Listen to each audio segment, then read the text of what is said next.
ప్రియమైన స్నేహితులారా, ఈరోజు మనకు యేసు బోధించిన అత్యున్నత సత్యం మన హృదయాలను తాకేలా ఉంది.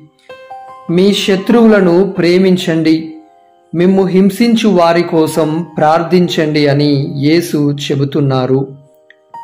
యేసు ప్రభు స్వయముగా శిలువ మీద, తండ్రి, వీరేమి చేయుచున్నారో వీరు ఎరుగరు, వీరిని క్షమించండి అని ప్రార్థించారు.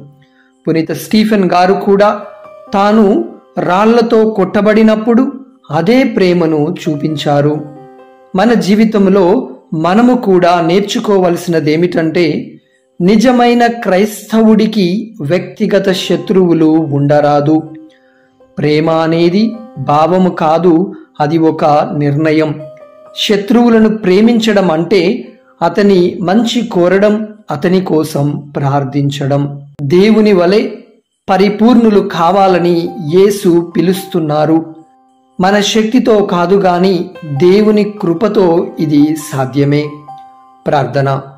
ప్రభువా, నిన్ను ప్రేమించినట్లే మా శత్రువులను ప్రేమించగల హృదయాన్ని మాకు ఇవ్వు. నీ కృపతో మేము పరిపూర్ణత వైపు నడిచేలా మమ్మల్ని నడిపించు. ద్వేషించే వారి కోసం ప్రార్థించగల శక్తి మాకు ప్రసాదించు. ఆమెన్.